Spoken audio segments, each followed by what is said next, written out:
Namaskar and welcome to another edition of Opinionated. It's been a week and I haven't posted a video. I was really busy for a week, but today I thought I'll talk about the strategic blunder of Israel that they're committing in Gaza. Now, to give you a context, on October 7th, approximately 3,000 Hamas terrorists invaded Israel. And they took more than 1,200, they killed more than 1,200 people, including a lot of civilians who had gone to a concert. And these terrorists breached the sophisticated border that Israel had, killed so many people, and they also took 252 hostages back to Gaza, right? Now, this was a massive intelligence failure of Israel. Of colossal order, honestly, because Israel is actually known for its intelligence, right? So they are known for very sophisticated human and very sophisticated SIGINTs. But the fact that they could not detect the invasion meant that their intelligence didn't actually work. And not only that, for around 8 hours, they could not mount a military response, right? They could not protect their civilians from getting taken as hostages. Now, let's give some backstory, right? Because I think to understand why this happened, one is to go back like 4 or 5 years back. Back during Trump administration, there was this big initiative known as Abrahamic Accords, right? Essentially, the idea was that the United States will facilitate peace agreements with Israel and a lot of the Middle Eastern players like UAE, Qatar, Oman, Saudi Arabia, Egypt, and Jordan. All these countries would normalize their relationship with Israel. Essentially all Arab countries, and this would have made Palestine a non-issue, right? Because that would mean majority of the Muslim countries wouldn't care about Palestine anymore, and they would have recognized Israel without having to make a solution for Palestine. Now, this would mean that the goalposts would have completely changed for two players. Number one is Iran, because Iran would lose a lot of influence in the Middle East. So today, Iran has two types of enemies in the Middle East. One is the Sunni majority Arab nations. The other is Israel. And they were in advantageous positions because often their enemies would fight amongst each other. But the Abrahamic Accords would mean that the enemies would the first time be together, right? And present a united front. That would mean that Israel would lose a lot of footing in that region. And the second loser in this peace accords would be Hamas and Palestine in general, because then the peace accord would have been completed without resolving the Palestine issue. That would mean that the Palestine issue would become non-existent, right? Nobody would care. The world attention would completely go away from Palestine issue. So Iran and its proxies like Hamas, Hezbollah, Houthis, they had to do something. They had to do something to ensure that these peace accords never happen. So what did they do? Let's look at what we know what they did, but let's look at what the strategy and the tactics were. The strategy was certainly to keep their enemy divided. The strategy was to make sure Palestine issue is in the forefront. That would also generate funding and sympathy for Palestine issue. Would change the Western opinion against Israel. Israel was increasingly getting recognition by a lot of Western countries, the global South, Iran, Hamas, and the proxies, they'll certainly like that, right? It would also force the Western countries to relook at their Palestine strategy. Most Western countries, United States, United Kingdom, Europe in general, uh, for that matter, even China and India had almost given up on the Palestine two-state solution. So this would bring, their idea was to do something to bring the focus back onto that issue, right? Some of the tactics that they wanted to use was ensure that to ensure there is global outrage against Israel. They wanted to bog Israel down in Palestine, right? And they would hide under civilian infrastructure. They would use civilian infrastructure, these Hamas terrorists, and they would know if Israel attacks these civilian infrastructure and there is collateral damage, a lot of civilians die, it will bring global outrage, moral outrage against Israel, right? They also wanted to choke the maritime trade, right? All the supply chain, because if the supply chain gets affected, suddenly the West, China, India, Russia, all these countries would start paying attention in this region again, right? Because of course the global supply chain is of valuable interest. So they had, they were like evil geniuses, right? Like they had evil but brilliant strategies put in place, backed up by solid tactics. Israel had to do just one thing. Israel had to ensure that these strategies of Israel and Iran and Hamas fail. But they just did the exact opposite of that. I mean, they just fell for the trap. They launched a massive combined air and land operation backed up by huge armored assaults and infantry assaults, which resulted in not only a lot of Israeli soldiers getting killed, but more than 35,000 people in Palestine killed. UN estimates that over 50% of that is 17,500 women and children, innocent people have died. A lot of people have been displaced. A lot of people are living in refugee camps. And a famine has set in place, right? A lot of people are not getting meals. They're not getting food. They're not getting medicine. So there's a regional famine, in that artificial famine that has resulted in that region. And so if you look at the Palestine map, you have like the northern part of Palestine, which is like the Jabalia area.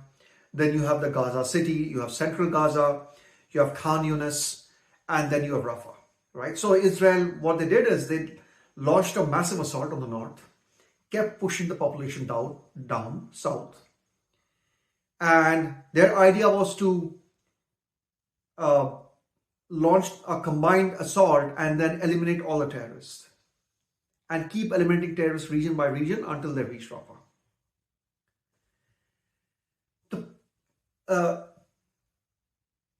It looked from the beginning. I mean, a lot of military strategists that I heard, they said that it was destined to doom right from the beginning. And look at what happened, right? So they initially declared that the Jabalia city was Hamas free. They went south. And as recent as 2 weeks back, they had to restart their operations up north in Jabalia. Because now they see Hamas is back in action in those regions. Why? Because Hamas's tactics were brilliant. They were using tunnel warfare, a modern age guerrilla warfare, guerrilla urban warfare, right? And Israel hasn't been able to detect most of the tunnels. From all open information that I hear, Israel hasn't been able to eliminate less than 30% of the tunnels. So they don't even know where the remaining 60% of the tunnel, remaining 70% of the tunnels are. So Hamas is clearly not dead. Why it's not dead? Because it's important to remember Hamas is actually an ideology, right? It's a militant group, it's a terrorism group, but more importantly, it's an ideology. The ideology thrives on eliminating Israel. But it needs people. It needs people to fund that ideology. It needs people to fight for that ideology. So what Israel has done right now has created like a festering wound, a breeding ground for Hamas. Imagine, right? Like if you have a family of 4 and Israel bombs your apartment and your mother and father and sister dies and you're like a 16-year-old kid, what will you do? Your life has no meaning but to avenge your family. Now you're not thinking about why this all started. I mean, this started because of Hamas invaded Israel. You are thinking that Israel is my enemy because Israel killed my family. So whatever Israel is, Israel thinks it's eliminating Hamas, but in my opinion, they're actually fanning Hamas's ideology, breeding more Hamas. So let's look at the outcome. Israel is becoming a pariah state, like a lot of Western countries, Spain, Portugal, Ireland. They recently declared that they would not allow any ships carrying ammunition for Israel to their ports. There is cases on International Court of Justice, and the ICJ is issuing ruling against Israel. A lot of global South is condemning Israel. In the United States, where 10 years back you couldn't even think of any criticism for Israel, now you see 50% of the population of this country is actually pro-Palestine. There is numerous protests happening in all colleges, universities, schools. People are raising Palestine flags. In the right, far right, in the Republican side, as well as on the Democratic side, on the far left. Both far right and far left are condemning Israel. This has never happened. In the history of the United States, it's never happened. There are significant trade issues right now. The India, Israel, Europe economic corridor. The India, Middle East, Israel economic corridor is, I don't know if it ever would see light of day. Israel is facing tremendous economic challenges because they are bleeding money, right?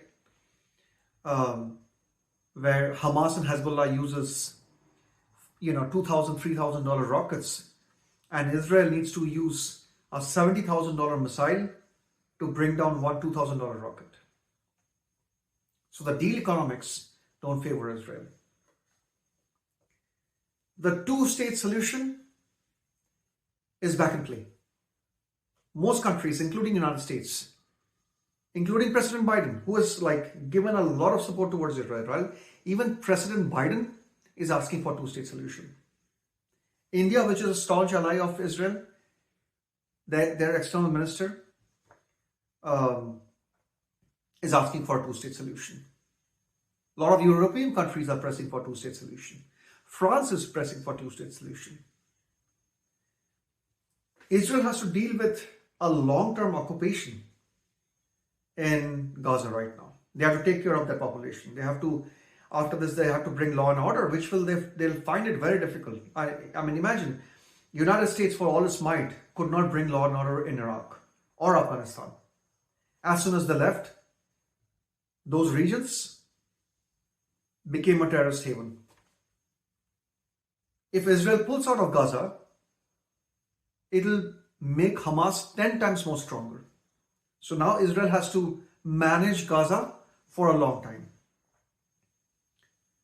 They've just made it a terrorism breeding ground.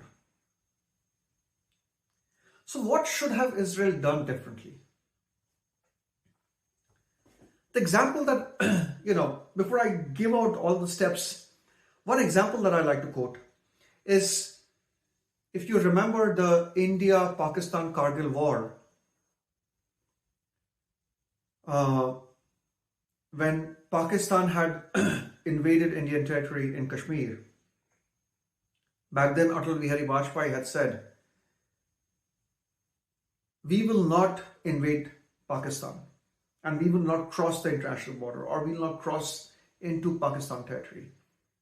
We will eliminate the Pakistani soldiers, but remaining inside the Indian territory. While he was condemned back then, telling, he's not brave enough, or he doesn't have guts, or he's a coward, long term, it gave India a lot of dividends. Because the fact that India showed restraint, fought against Pakistanis, eliminated the Pakistanis in Indian soil, the Pakistani intruders and soldiers, made sure that the world order, the Western countries, they all supported India. United States and the Western countries like Pakistan, like France and United Kingdom, brought to bear a lot of pressure on Pakistan to make sure their soldiers and their intruders go back to their territory. And Pakistan for a long time became a pariah state. They faced a lot of international sanctions. That led to their democratic government collapsing. That led to army taking over, and all their economic collapse that you see today, I believe, resulted from the decision that Atal Bihari Vajpayee, the Prime Minister of India during 1998-1999, took during Kargil War. So what should they have done? In my mind, they should have focused on destroying the ideology of Hamas, right? And as much as it is military, equally, or if not more, it is a political solution to destroy Hamas's ideology. So what do you do? So I would say the first thing is they should have blockaded Gaza, a land and sea blockade, infrastructure blockade, supply chain blockade, bring a lot of pressure on Hamas, right? Economic pressure. Use that opportunity to leverage United States, leverage Europe, leverage India to put pressure on Iran. Make sure that the world condemns Iran, condemns Hamas and the other proxies unequivocally. Complete the Abrahamic Accords with Saudi Arabia and the other regional powers.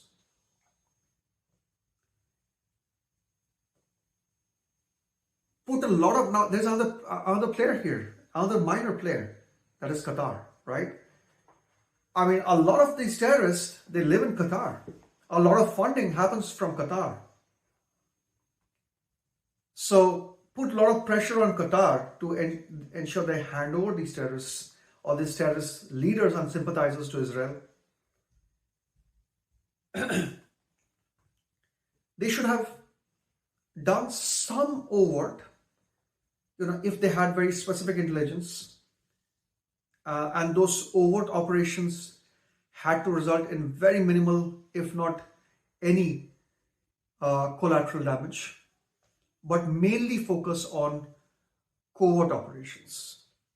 Take your time, make it like the Munich massacre operations, right? Like how Israel took years but eliminated all the perpetrators. Make it like that. Take your time. You don't have to kill the perpetrators on day one. Take 2 years, 5 years, 10 years. but take your time through numerous covert operations to eliminate these perpetrators.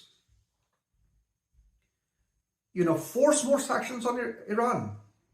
Make sure that their strategy fails.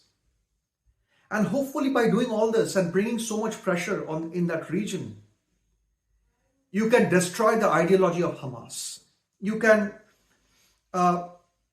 make sure that it loses the popular opinion. It loses the popular opinion not only of the global order, but also the Palestinians. Improve the hand of the government on the West Bank, the Palestinian Authority, right? So politically make sure Hamas weakens. Have your goal to eradicate it slowly, but surely. And make sure that ideology never ever succeeds. Now, had Israel done that, it would have strengthened Israel's hand politically and diplomatically significantly more than what they are right now. Now, sure, it would have made Bibi Netanyahu look weak domestically for a while, but in the long run, he would have, been looked very favorably in the history books. And this wouldn't have been a huge strategic blunder and playing into exactly what Iran and Hamas wanted. Namaste and Jai Hind.